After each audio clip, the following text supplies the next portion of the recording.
जिनकी रेखाओं में लिखा था वो ले गए, और जिनको खुद लिखना है उनके हाथ शाही से सने।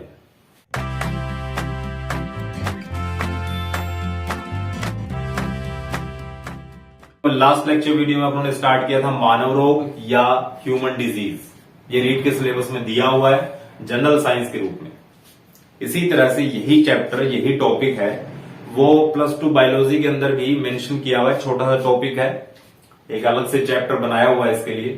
तो वहां पर ये ह्यूमन डिजीज, मानव रोग पढ़े जाते हैं। आज अपना जो मानव रोग है या ह्यूमन डिजीज है वो बहुत कॉमन है। एक समय ऐसा भी था जिससे इसमें मौत की जो दर है, मॉर्टेलिटी रेट है, वो काफी ज्यादा देखी गई थी। तो इसके बारे में आज चर्चा करने वाले हैं इस वीडियो के अंदर। तो शुरू करते हैं। पहली बात जो दिमाग में आती है कि ये होता कैसे, मलेरिया जो रोग है वो किस कारण से होता है, उसका कारण क्या है, उसका रोगजनक क्या है। जनरली अपने बोल देते हैं कि मच्छर के काटने से होता है। मच्छर के काटने से तो होता है, लेकिन वो रोगजनक नहीं है, वो वाहक है, वो परपोषी है, होस्ट है, वो वेक्टर है, जिसकी लार के अंदर, जिसकी सलाइवा के अंदर कौन बैठा हुआ है, प्लाज्मोडियम। अब प्लाज्मोडियम है वो रोग कारक है। पहला प्रश्न यहीं से बनता है कि मलेरिया का रोग जनक या रोग कारक कौन है, पैथोजन कौन है। तो अपना आंसर होगा प्लाज्मोडियम। और प्लाज्मोडियम वाकई में क्या है, एक प्रोटोजोआ, प्रोटोजोवन है। दूसरा सवाल यहां से बनता है, एक प्रोटोजोवन है या प्रोटोजोआ जनित बीमारी है ये। और प्रोटोजोआ के अंदर भी एक वर्ग बना रखा है स्पोरोजोआ। और अंदर अगर अपने घुसते हैं, प्रोटोजोआ के अंदर भी एक सब क्लास बनाई हुई है, उसका नाम है स्पोरोजोआ।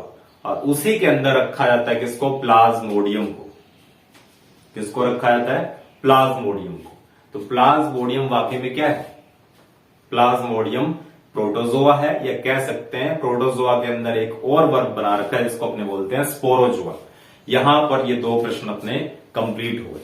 अब इसमें जो परपोषी, तो पूछा जाता है कि जो प्लाज्मोडियम है वो कितने होस्ट के अंदर या कितने प्रकोष्ठों के अंदर अपना पूरा जीवन चक्र, या कितने जीवों के अंदर पूरा जीवन चक्र पूरा करता है। तो उत्तर अपना क्या होगा, 2 है। एक मच्छर है, दूसरा मनुष्य है। और इसी का अपने डिटेल करेंगे कि किस तरह से प्लाज्मोडियम या मलेरिया का लाइफ साइकिल चलता है, साइकिल चलता है ह्यूमन के अंदर, इंसान के अंदर और मच्छर के अंदर। अब अगला सवाल क्या है, मच्छर का नाम क्या है, जिसकी लार के अंदर, जिसकी सलाइवा के अंदर बैठा हुआ है प्लाज्मोडियम, उस मच्छर का नाम है एनोफ्लीज, और वो भी फीमेल। मादा एनोफ्लीज जो मस्कीटो है, मादा एनोफ्लीज या फीमेल एनोफ्लीज मच्छर के काटने से मलेरिया होता है, लेकिन वो उसका रोगजनक नहीं है। रोगजनक कौन है, प्लाज्मोडियम, जो कि उस मच्छर की लार में बैठा रहता है। अब बात आती है कि किस तरह से ये प्रवेश करता है मनुष्य के अंदर मच्छर से, और उसके बाद कौन कौन सी अवस्थाओं से गुजरता हुआ प्लाज्मोडियम है वो अपना जीवन चक्र पूरा कर लेता है। आधा जीवन चक्र किसके अंदर, मनुष्य के अंदर, और उसके बाद आधा जीवन चक्र है वो कहां पूरा करता है, मच्छर के अंदर। जब मच्छर काटता है इंसान को तो उसकी लार के अंदर, उसके सलाइवा में जो प्लाज्मोडियम बैठा हुआ था वो छोड़ दिया जाता है किसके अंदर, ब्लड स्ट्रीम। तो यहां से एक सवाल और उठता है कि प्लाज्मोडियम कौन सी अवस्था में मनुष्य के शरीर में प्रवेश करता है। तो उत्तर होगा स्पोरोजोइट। अलग अलग अवस्थाएं चलती हैं, तो स्पोरोजोइट अवस्था के अंदर प्लाज्मोडियम है वो प्रवेश करता है मनुष्य के अंदर। लार के अंदर बैठे रहते हैं कौन, प्लाज्मोडियम, किसकी लार में, मच्छर की लार में।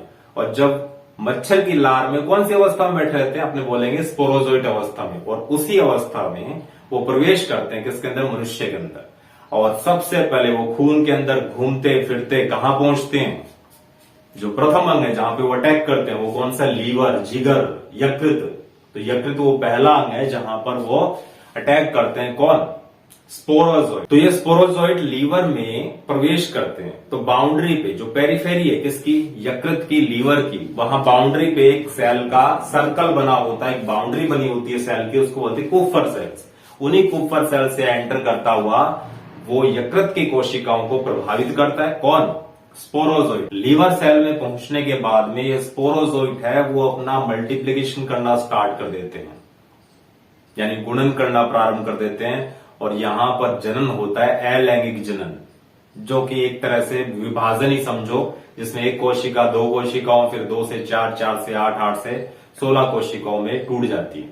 तो वहां पर क्या होगा, स्पोरोजोइट की संख्या में बहुत ज्यादा इजाफा होगा या संख्या में बढ़ोतरी होगी, और इतनी ज्यादा हो जाएगी इन स्पोरोजोइट की संख्या कि वो एक लीवर सेल को फाड़ कर बाहर निकल आती है। इस तरह से लीवर की बहुत सारी सेल को ये डैमेज कोज करता है। लीवर सेल में से निकलने के बाद ये बहुत सारे स्पोरोजोइट वापस ब्लड स्ट्रीम के अंदर या खून में मिक्स हो जाते हैं। खून में बहते हुए ये पहुंचते हैं आरबीसी के अंदर, रेड ब्लड कार्पसल्स के अंदर, लाल रुधिर कणिकाओं के अंदर, उसमें घुसते हैं और वही काम दोबारा करते हैं। लेकिन इस बार इनकी अवस्था स्पोरोजोइट से बदलकर कौन सी हो जाती है, ये थोड़ा और मैच्योर हो जाते हैं। स्पोरोजोइट से अगली जो अवस्था आती है, अगली स्टेज आती है किनकी, प्लाज्मोडियम की। वो अवस्था कौन सी है, मीरोजोइट। तो मीरोजोइट अवस्था में प्लाज्मोडियम प्रवेश करता है आरबीसी के अंदर।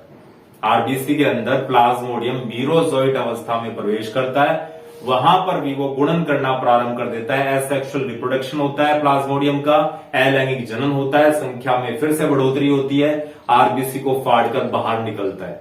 आरबीसी जब फटती है तो उसमें से एक विषैला पदार्थ हीमोजोइन बाहर निकलता है। ये हीमोजोइन की वजह से हमें शिवरिंग का अनुभव होता है, कंपकपी छूटती है, हमारी सर्दी लगती है, शरीर में कंपन प्रारंभ हो जाता है, शरीर में कंपन प्रारंभ हो जाते हैं, सर्दी लगकर बुखार चढ़ता है। और उस विषैले पदार्थ के साथ बहुत सारे जो मीरोजोइट्स हैं वो अगली अवस्था में प्रवेश करते हैं, जिसका नाम है ट्रोफोजोइट। पहली स्पोरोजोइट, उसके बाद में दूसरी अवस्था कौन सी पड़ी, मीरोजोइट। अब वो प्रवेश कर गए प्लाज्मोडियम कौन सी अवस्था में, ट्रोफोजोइट। कि वो ट्रोफोजोइट आगे चलकर गैमेटोसाइट बनाए। क्या बनाएंगे, गैमेटोसाइट। एक मेल गैमेटोसाइट और एक फीमेल गैमेटोसाइट, मादा गैमेटोसाइट और एक नर गैमेटोसाइट।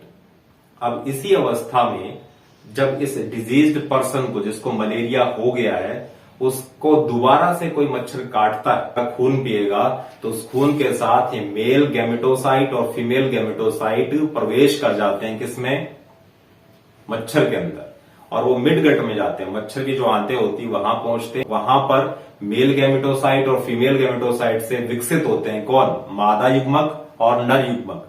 अगर मेल गैमेट है, मेल गैमेट या नर युग्मक है, तो वो उसका विकास किससे होगा, उसका विकास होगा मेल गैमेटोसाइट से, नर गैमेटोसाइट से। इसी तरह से जो फीमेल गैमेटोसाइट या मादा गैमेटोसाइट है वो आगे चलकर विकसित करेगा क्या, मादा युग्मक। नर युग्मक मादा युग्मक आपस में फ्यूज होंगे, मिलेंगे, संलयित हो जाएंगे, विकसित हो जाते हैं, तो अपने बोलते हैं निषेचन की क्रिया हो जाती है। तो निषेचन की क्रिया कहां होती है, सवाल उठता है, निषेचन की क्रिया कहां होती है प्लाज्मोडियम में। तो अपने कहेंगे जो मच्छर है, मादा एनोफ्लीज, उसकी मिडगट के अंदर या आंतों के अंदर क्या होता है, निषेचन की या फर्टिलाइजेशन की परिघटना है वो घटित होती है। उसके बाद जाइगोट बनेगा। निषेचन के बाद में क्या बनेगा, युग्मनज। जब दोनों का संयुग्मन हो जाता है, नर युग्मक और मादा युग्मक का, तो क्या बनेगा, जाइगोट या युग्मनज। वो फिर से विकसित होता है किसमें, स्पोरोजोइट में। आगे चलकर इसमें विभाजन चलते रहते हैं, क्लीवेज चलते रहते हैं, और आगे चलकर ये किसमें डेवलप हो जाएगा, वापस पुनः बना लेगा स्पोरोजोइट। और वो स्पोरोजोइट फिर मच्छर की लार में जाकर इकट्ठे हो जाते हैं, और जैसे ही वो मच्छर दोबारा से काटेगा किसको, स्वस्थ मनुष्य को, हेल्दी पर्सन को, तो उसको वो डिजीज कोज कर देगा मलेरिया। तो एक लाइफ साइकिल अपन ने देखा मलेरिया का या प्लाज्मोडियम का। अब प्लाज्मोडियम है वो दो होस्ट के अंदर या दो प्रकोष्ठों के अंदर अपना जीवन चक्र पूरा करता है। एक मच्छर है, दूसरा मनुष्य है। और जो जनन की प्रक्रिया है कौन सा, लैंगिक जनन या फिर निषेचन की जो घटना होती है वो मच्छर की आंत में ही होती है। अब एक सवाल हो रहा है कि प्लाज्मोडियम की कौन कौन सी प्रजातियां हैं वो मलेरिया कोज कर सकती है, मलेरिया हो सकता है। तो उसमें मुख्यतः चार ऐसी स्पीसीज है, चार ऐसी प्रजातियां हैं किसकी, प्लाज्मोडियम की, जिससे मलेरिया होता है। एक प्लाज्मोडियम वाइवेक्स है, एक प्लाज्मोडियम मलेरी है, एक प्लाज्मोडियम फेल्सीपेरम है और एक प्लाज्मोडियम वाइवेक्स है। Plasmodium vivax, Plasmodium falciparum, Plasmodium oval और प्लाज्मोडियम मलेरी, ये चार मुख्यतः प्रजातियां देखी गई है, स्पीसीज देखी गई है प्लाज्मोडियम की, जिससे मलेरिया होता है। इस लेक्चर वीडियो में अपने मलेरिया को डिस्कस कर लिया कंप्लीटली, डीपली। फिर भी कोई सवाल है तो पूछिएगा, और तब तक के लिए